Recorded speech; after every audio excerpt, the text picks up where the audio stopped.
साथियों, आज भारत नई रीति और नई नीति पर चल रहा है।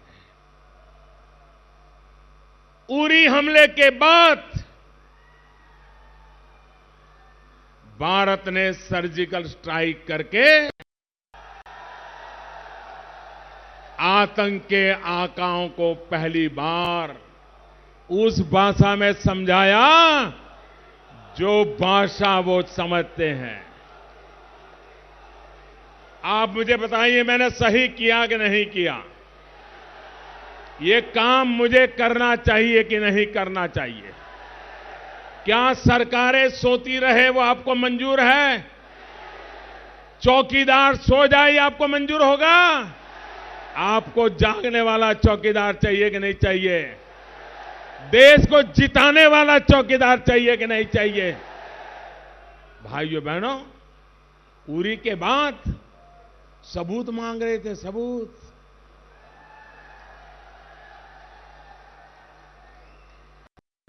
अभी पुलवामा हमला हुआ तो भारत के वीरों ने जो काम किया, ऐसा काम दशकों तक कभी नहीं हुआ है। हमारे वीरों ने आतंकियों को उनके घर में घुस करके मारा है।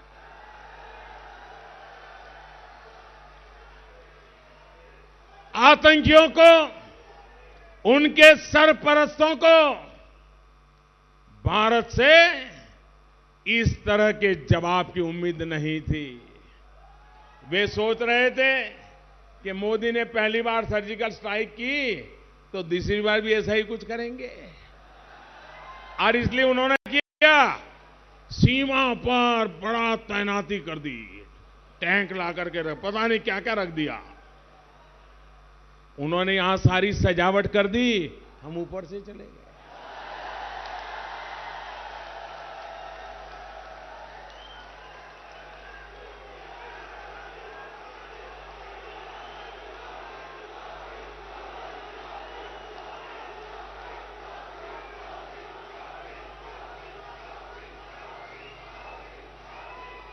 और मजा देखिए, हम तो ये साहब कर करके चुप थे।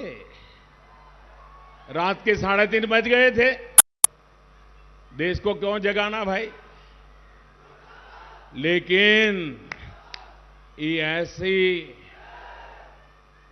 ये घटना इतनी बड़ी थी, घटना इतनी बड़ी थी कि रात को 3:30 बजे पाकिस्तान की नींद खत्म हो गई। पाकिस्तान की नींद खत्म हो गई। हम तो चुप थे। हम सोच रहे थे क्या होता है, देखते हैं। पाकिस्तान ऐसा घबरा गया था कि 5 बजे उसने ट्वीट कर करके रोना शुरू कर दिया, मोदी ने मारा, मोदी ने मारा, मोदी ने मारा। दुनिया को उनकी हालत बिगड़ी है, इसके समाचार हमने नहीं दिए, पाकिस्तान ने दिए थे। जब सर्जिकल स्ट्राइक हुआ था, देश को खबर पहले हमने की थी। इस बार हम देखते हैं नए तरीके से आगे बढ़ेंगे, और वही रोने लगे। वो तो यही सोच रहे थे कि भारत पर घाव किए जाओ, हमले किए जाओ, प्रॉक्सी वॉर किए जाओ, भारत तो कुछ नहीं करेगा, वो हाथ पर हाथ जोड़ करके बैठा रहेगा।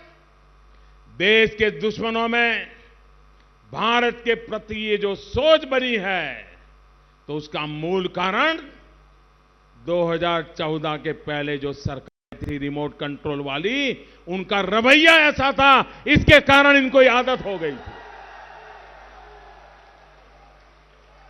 साथियों, भारत कभी नहीं भूल सकता कि 26/11/2008 को मुंबई में पाकिस्तान से आए आतंकियों ने आतंकी हमला किया था। क्या भूल सकते हैं क्या? उस समय कुछ करने की जरूरत थी कि नहीं थी? दुनिया हमारे साथ हो जाती कि नहीं हो जाती? लेकिन इसके लिए दम चाहिए दोस्तों।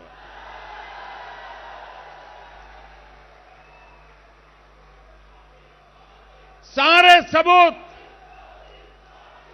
पाकिस्तान में बैठे आतंकियों के प्रूफ मिल रहे थे, सारे प्रूफ उनको गुनहगार सिद्ध कर रहे थे। लेकिन भारत ने क्या किया? पाकिस्तान को कैसे जवाब दिया? खबरें तो ये भी है, उस समय भी हमारी सेना, हमारी वायुसेना, हमारी नौसेना बदला लेने के तैयार थी। सेना का खून गर्म हो रहा था, दिल्ली ठंडे बिस्तर में पड़ा था। लेकिन हमारे सुरक्षा बलों को इजाजत नहीं दी गई, उनके हाथ पैर बांध कर रखा गया। क्या हाथ पैर बांध करके आतंक का मुकाबला हो सकता है क्या?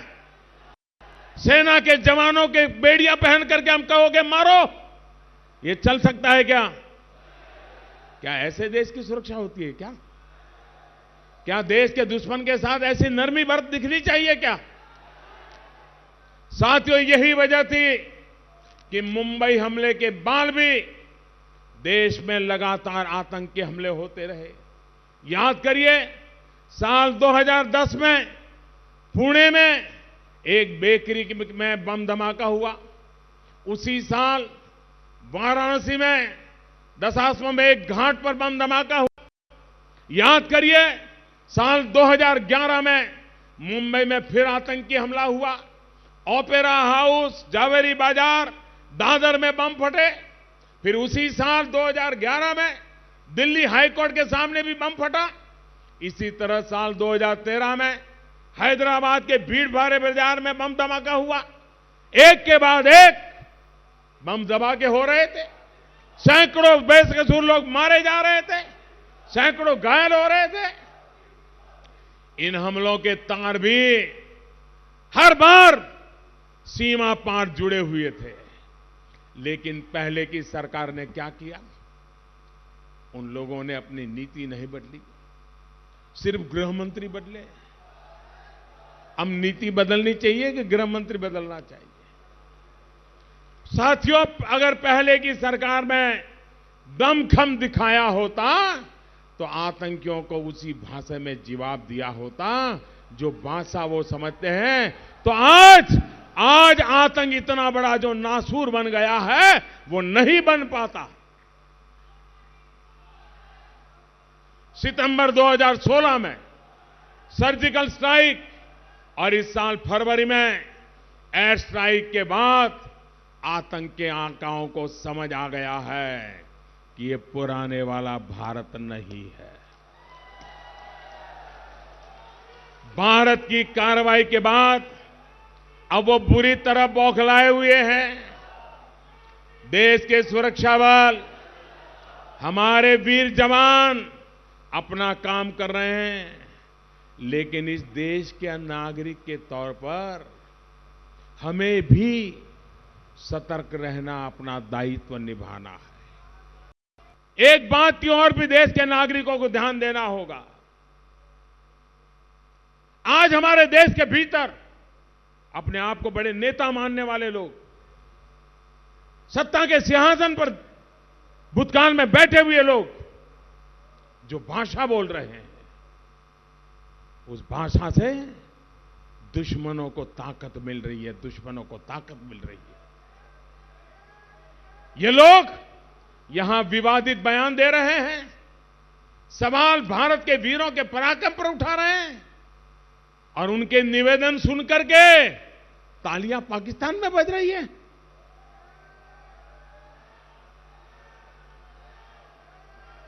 ऐसे लोगों को देश की जनता ने सही रास्ते पर लाना चाहिए कि नहीं लाना चाहिए?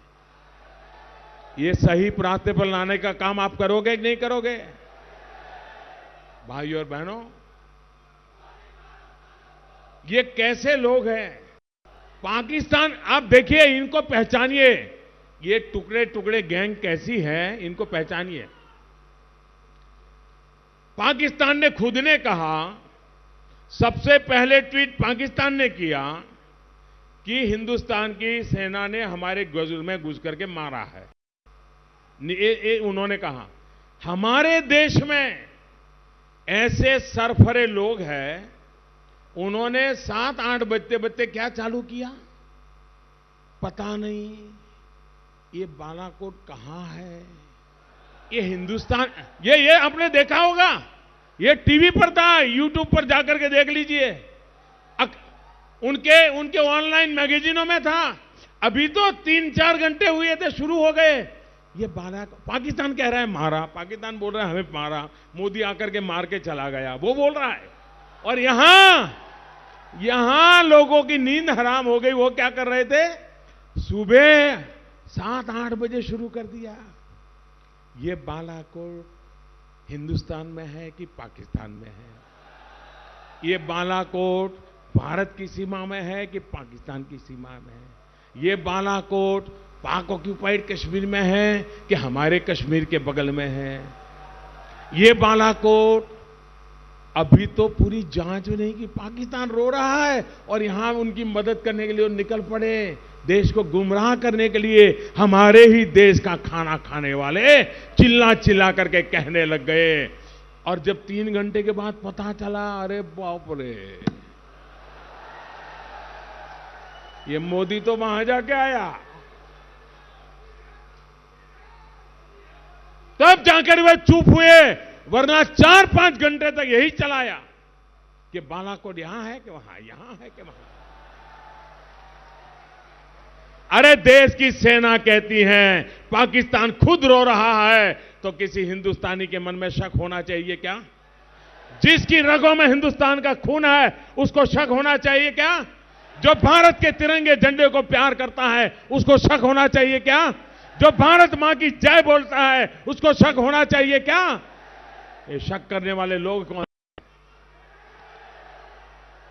ऐसे लोगों की बातों पे भरोसा करेंगे क्या? ऐसे लोगों की बातों पे भरोसा करोगे क्या?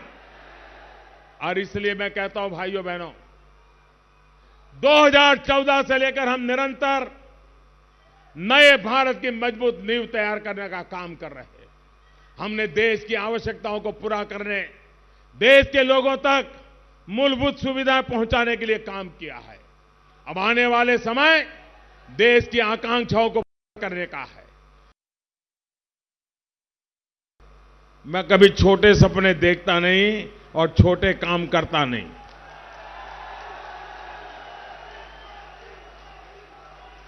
हमारा सपना है वन वर्ल्ड, वन सन, वन ग्रिड, एक दुनिया, एक सूरज, एक व्यवस्था। वन वर्ल्ड, वन सन, वन ग्रिड, और कभी न कभी यह साकार होने वाला है। आज हर भ्रष्ट को मोदी से कष्ट है, हर भ्रष्ट को मोदी से कष्ट है, और ऐसे लोग इस चौकीदार को गाली देने की कंपटीशन में जुटे हैं। वो सुबह तय करते हैं, अगर तू 15 गाली देगा तो मैं मोदी को 16 गाली दूंगा। उनको लगता है गाली देने से वोट मिल जाता है। इतना ही नहीं, वे इतने हताश हो चुके हैं कि मोदी विरोध की जिद में वे देश का भी विरोध करने लग गए हैं। कल मैं वाराणसी में था, वहां मैंने विश्वनाथ धाम, काशी विश्वनाथ धाम से जुड़े निर्माण कार्यों का शिलान्यास किया है। विश्वनाथ धाम के निर्माण के लिए भोले बाबा के मंदिर के आसपास ऐसे मकान बन गए थे जी। आप जो काशी विश्वनाथ गए होंगे तो पता होगा, ऐसी सांकड़ी गली से जाते थे। पता ही नहीं भगवान का वहां क्या हाल होता होगा। सांस भी ले पाते होंगे कि नहीं ले पाते होंगे, पता नहीं, ये हाल करके रखा। अब मैं वहां के लोगों ने मुझे एमपी बना दिया, तो मैंने सोचा कि चलो यहां कुछ करना चाहिए। मैं लग गया। आप जाकर के देखना, भोले बाबा के अगल बगल में जो 300 के करीब प्रॉपर्टी थी, उन सारी हमने एक्वायर की और उनको तोड़ना शुरू किया।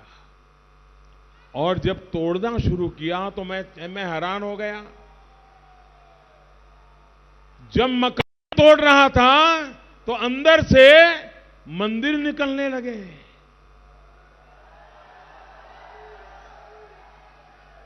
लोगों ने दीवारें बना करके मंदिर को एक घर बना दिया था, बेडरूम बना दिया था। सारी दीवारें जब तोड़ते गए तो सारे मंदिर और 200, 250 साल पुराने उत्तम प्रकार के आर्कियोलॉजिकल नमूने 40 मंदिर अंदर से मिलाए।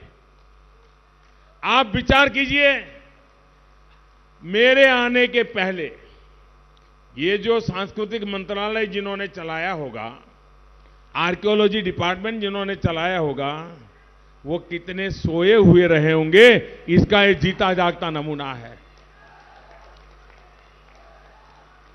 अगर कहीं पर एक पत्थर हटाना है तो आर्कियोलॉजी वाले आकर के आपका गला दबोच लेंगे, लेकिन वहां भोले बाबा के परिसर में 40 मंदिर दबोच करके लोग बैठ गए थे। कोई 50 साल से दबोच के बैठा होगा, कोई 40 साल से दबोच के बैठा होगा, राजनेताओं ने आशीर्वाद दिया होगा। बताइए, बुराइयां जानी चाहिए कि नहीं जानी चाहिए भाइयों? अब जिनका ये सब गया, वो मोदी को प्यार करेगा क्या? मोदी का जयकार करेगा क्या? लेकिन मोदी ने अपने जयकार के लिए काम करना चाहिए कि भारत माता की जयकार के लिए काम करना चाहिए? मोदी के जयकार के लिए काम नहीं करता है, मोदी हिंदुस्तान के जयकार के लिए काम करता है। दोस्तों, 1950 से लेकर 2014 तक करीब 65 वर्षों में लगभग 2.5 लाख मेगावाट की क्षमता विकसित की गई। कितनी कितने सालों में? 65 साल में 2.5 लाख मेगावाट। और जब से आपने मुझे बिठाया है,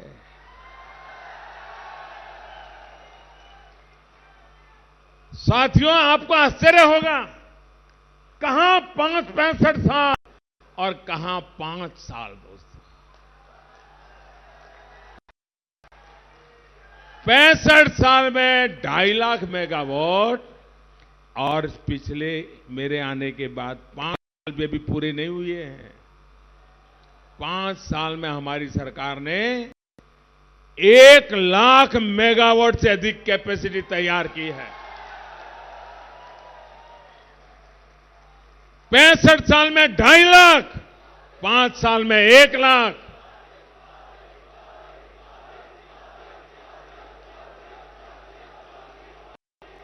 अब आप सोचिए, वो पुराने थके हुए लोगों से देश चलता तो कहां गया होता जी? कितने दशक बीत जाते। लेकिन नया भारत अब नई रफ्तार से आगे बढ़ रहा है। भाइयों बहनों, वर्षों तक देश के पावर सेक्टर की उपेक्षा किए जाने की वजह से इस सेक्टर को बहुत बड़ी कमजोरी बन गया था। पावर डिस्ट्रीब्यूशन, इस वजह से जितनी बिजली देश में पैदा हो रही थी, उतनी बिजली लोगों को मिल नहीं रही थी। इस कमजोरी को हमारी सरकार ने ठीक करने का प्रयास किया। उदय योजना पर काम किया। गांवों के लिए विशेष तौर पर दीनदयाल उपाध्याय ग्राम ज्योति योजना चल रही है, और शहरों के लिए इंटीग्रेटेड पावर डेवलपमेंट स्कीम यानी आईपीडीएस, ये स्कीम चलाई गई है। सरकार की कोशिश की वजह से अब देश में बिजली डिस्ट्रीब्यूशन भी सुधर रहा है। इन सुधारों के बीच हमारी सरकार ने देश के हर गांव तक बिजली पहुंचाने के अपने लक्ष्य को भी प्राप्त किया है। 18,000 से ज्यादा ऐसे गांव जहां आजादी के बाद भी अंधेरा था, बिजली नहीं पहुंची थी, उस काम को हमने पूरा कर दिया, बिजली से जोड़ दिया। अब इसी तरह से सौभाग्य योजना के तहत हमने हर घर को बिजली से जोड़ने का अभियान चलाया। इस योजना के तहत अब तक 2.5 करोड़ घरों को बिजली कनेक्शन मुफ्त में दिया जा चुका है।